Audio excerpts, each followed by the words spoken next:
Welcome back, and now for the news in detail. The deaths from the new coronavirus in the U.S. rose by 2,257 as President Donald Trump gave his three-phase plan to lift lockdown restrictions. The death toll in the country stands about 33,000, with cases totaling more than 671,000. Globally, the number of infections from the disease has now crossed 2.1 million, with over 145,000 deaths. More in this report.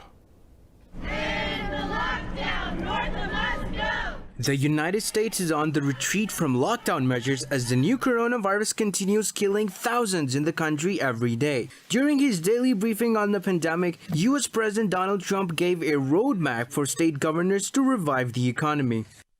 Our approach outlines three phases in restoring our economic life.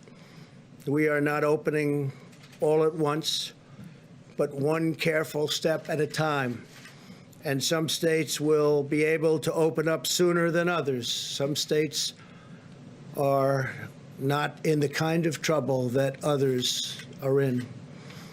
Now that we have passed the peak in new cases, we're starting our life again. Officials warn a premature easing of social distancing orders could waste the weeks of efforts to contain the pandemic. While Trump's decision worries many who fear the worst is yet to come, some took to the streets to support his decision. Yes, I believe there is a virus. Yes, I believe the virus can be dangerous to certain people. But we don't shut down the country every time a virus comes along and people get sick. More than 22 million people have filed for unemployment in the U.S. in the past month, as over 90% of the country has been under stay-at-home orders. The UK says the lockdown imposed to curb the spread of the coronavirus will remain in place for at least 3 more weeks. Meanwhile, aid agencies are concerned about the situation in the war-torn Middle East and Africa as the number of cases continues to grow. More in this report. The World Health Organization has called for a cautious and measured approach as some countries start easing restrictions enforced to combat the coronavirus.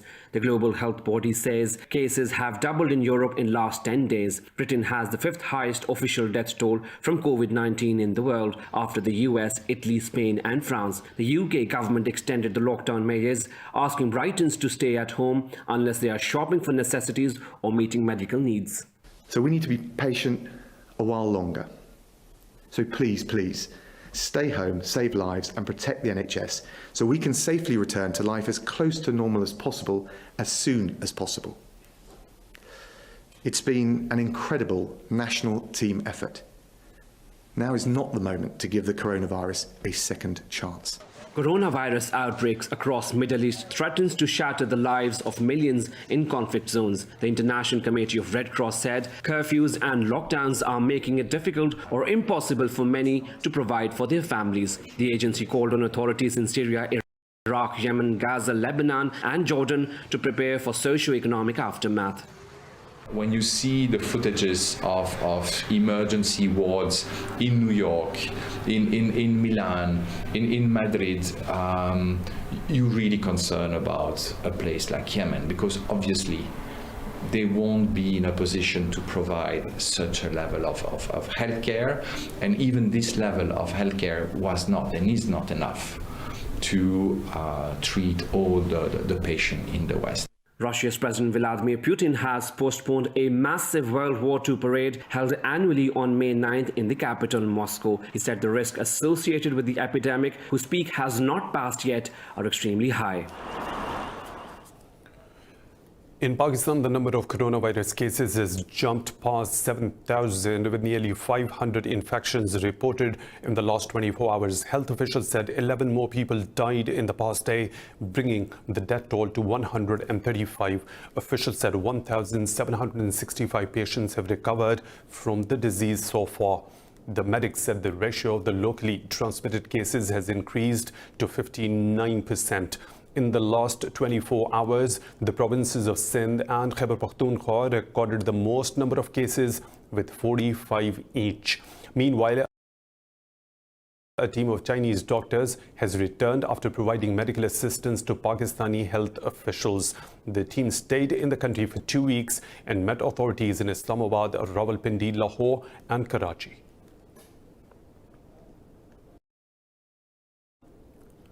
In another act of state terrorism, Indian troops have martyred one youth in occupied Kashmir. Police said the Kashmiri was martyred during a cordon and search operation in Shopania district. The security forces cornered the civilian before opening fire in their Ukegam village. Police said the operation is still underway. Indian atrocities in occupied territory have increased despite the fatal COVID-19 pandemic. The valley has been reeling under India's curfew and the communications blackout for the last 257 days.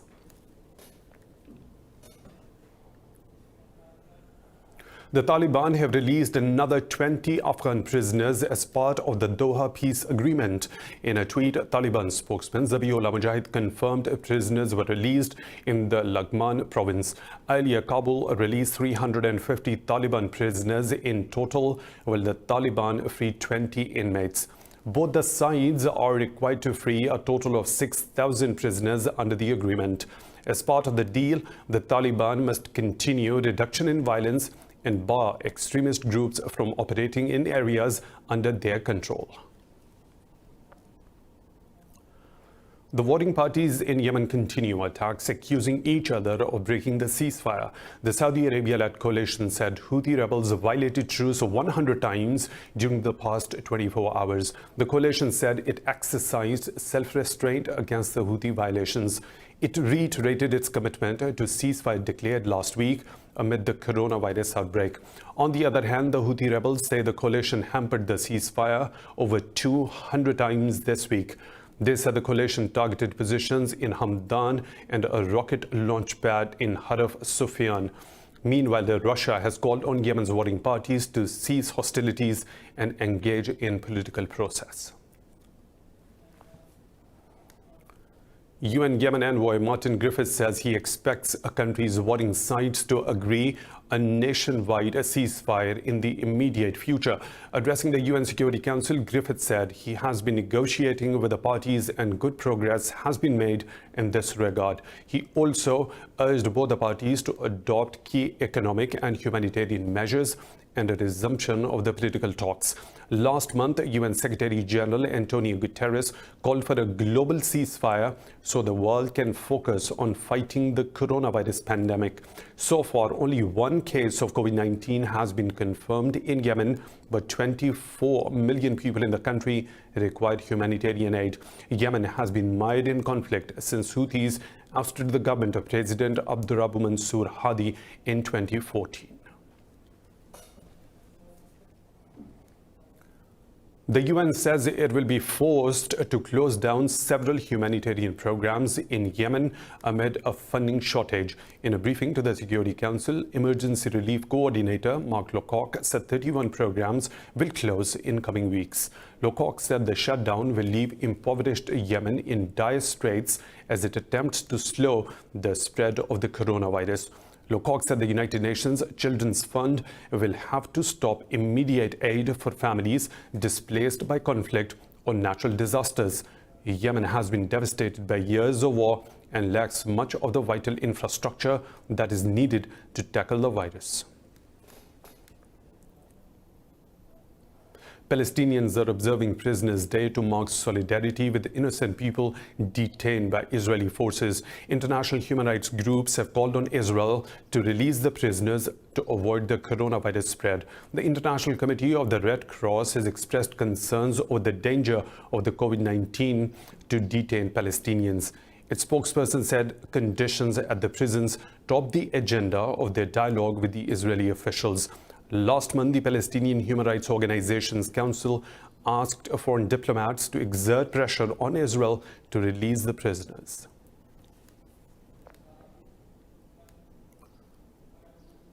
Turkey says it has killed 4 militants of the Kurdistan Workers' Party in northern Syria. The Defense Ministry says the fighters were killed during Operation Peace Spring.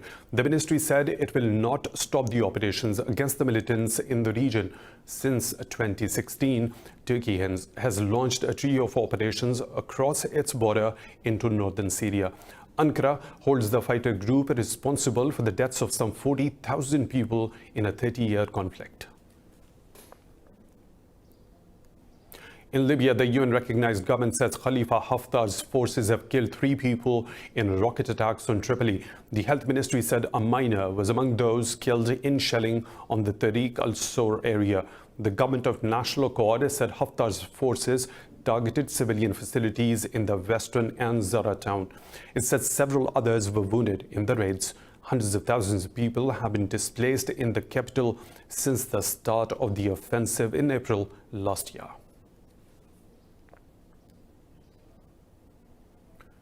In Nigeria, security forces have killed 18 people during the enforcement of measures to curb the spread of the COVID-19. In a report, the National Human Rights Commission said the number is higher than documented deaths by the coronavirus itself. The commission said it had received 105 complaints of human rights violations in 24 of Nigeria's 36 states and the capital city of Abuja. The report accused security agents of using excessive force, abuse of power, and corruption. The rights watchdog said there were 8 documented incidents of extrajudicial killings. Police have rebuffed the allegations, saying they will continue to enforce the curfew in lines with international practices. Nigeria has registered more than 400 infection cases and 13 deaths so far.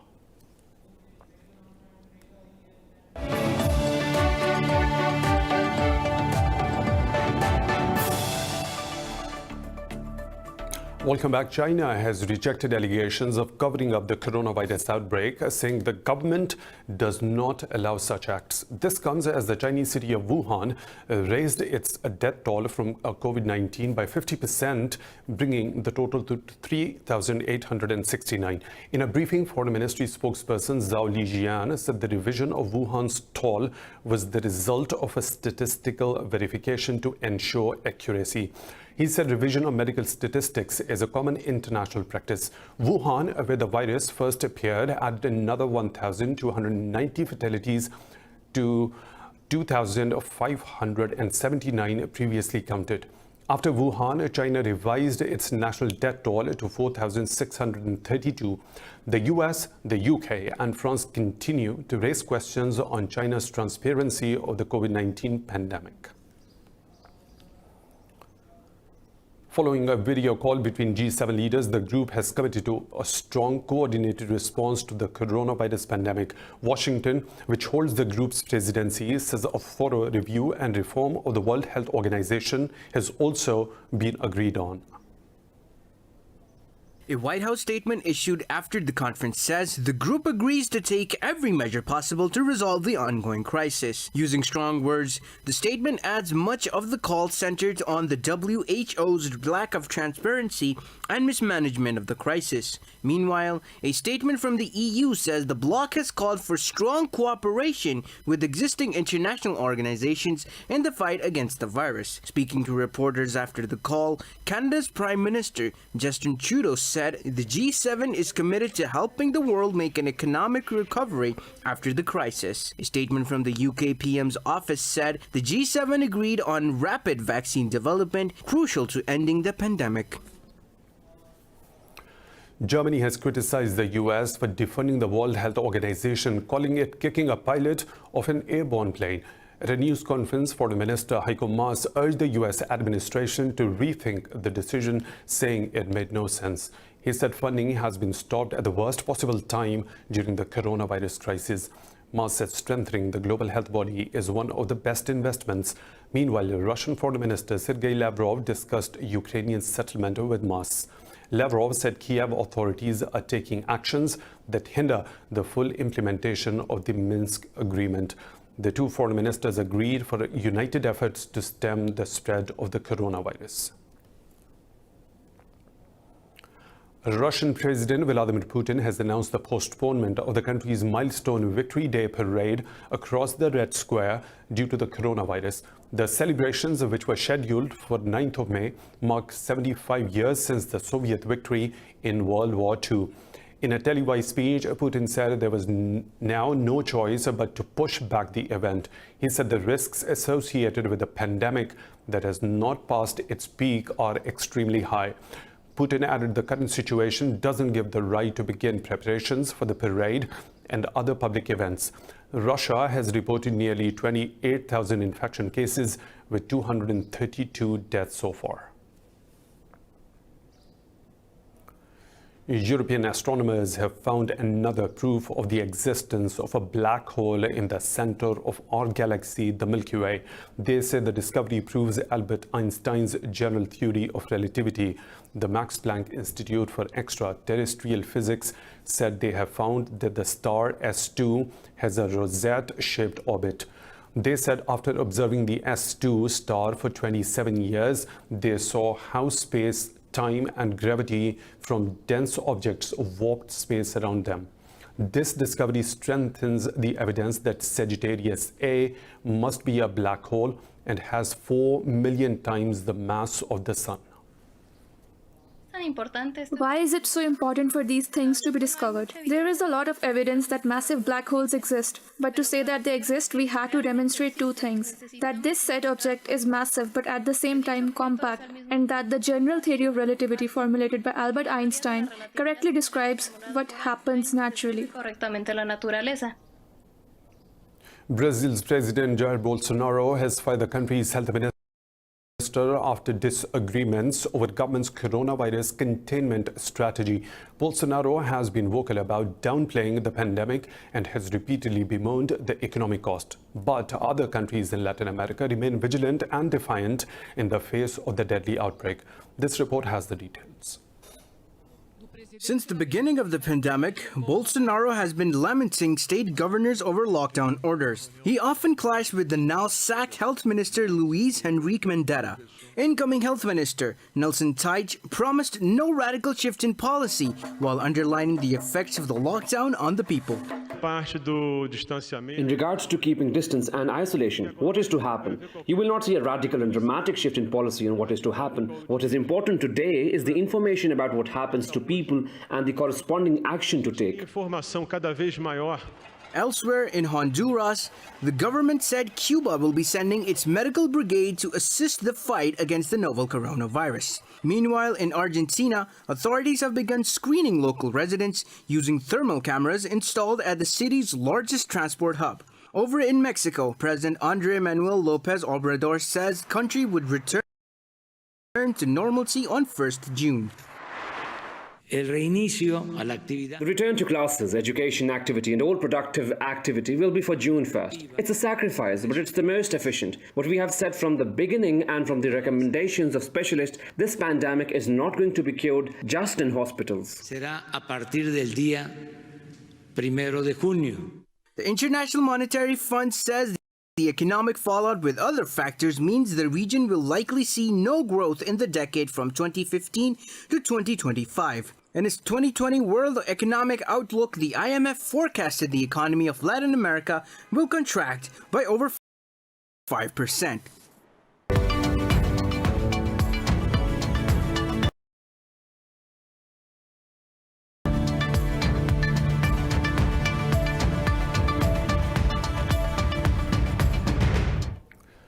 The International Monetary Fund has approved nearly $1.4 billion in emergency financing for Pakistan to fight against COVID-19. IMF support will help to provide a backstop against a decline in the country's foreign reserves and deliver budgetary support for COVID-19-led spending.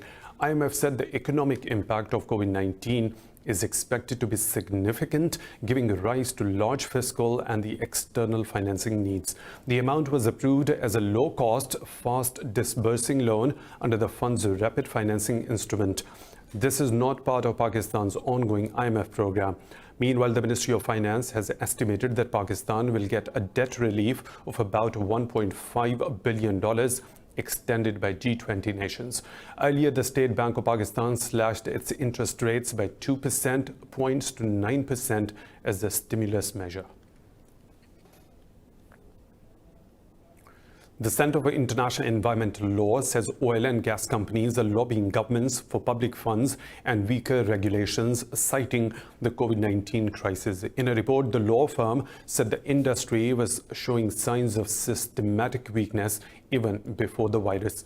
The CL said leading firms have lost an average of 45% value since the pandemic started. It said the twin shocks of collapsed fuel demand and low oil prices can push the industry to breaking point. The firm said oil-dependent economies have become at the mercy of corporate lobbying. The report said oil industry has already been threatened by renewable energy and electric vehicles. It said in the US, the fossil fuel industry has asked Congress to exclude support for renewable energy from its coronavirus stimulus package. Russia says Moscow and Riyadh are firmly committed to fulfilling the OPEC Plus deal on cutting oil output. This comes as the Russian Energy Minister Alexander Novak and Saudi Arabia's Energy Minister Abdul Aziz bin Salman Al Saud spoke on the phone. In a statement, Russia's energy ministry said both will continue to closely monitor and take any necessary steps with OPEC Plus on the oil market. Russia and Saudi Arabia are also confident that their partners in OPEC Plus and other producers will fulfill the undertaken commitments. The ministry said both the sides noted that Russia and Saudi Arabia have done a lot for reaching a historical agreement. OPEC Plus have agreed to reduce their combined oil production by 9.7 million barrels per day in May and June. China's economy has contracted in the first quarter of the year for the first time since 1992 as COVID-19 paralyzed economic activity. The National Bureau of Statistics says the world's second biggest economy contracted by nearly 7% on year. The contraction exceeds the decrease forecast by economists. While China has managed to get large parts of its economy up and running from a standstill in February, it still faces an uphill battle to revive growth. NBS spokesperson Mao Shanggong said China's economic performance in the second quarter is expected to be much better. We must also note that because the current external situation is more complex, domestic demand overall remains comparatively weak. Companies still face difficulties such as insufficient demand and a drop in orders.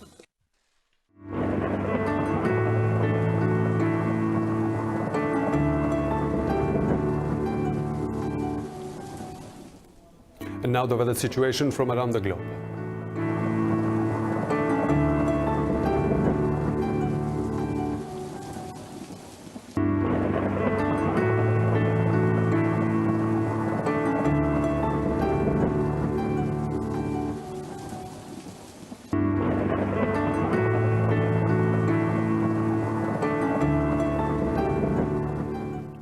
And that's all for now. For the latest updates, you can follow us on social media at Indus News.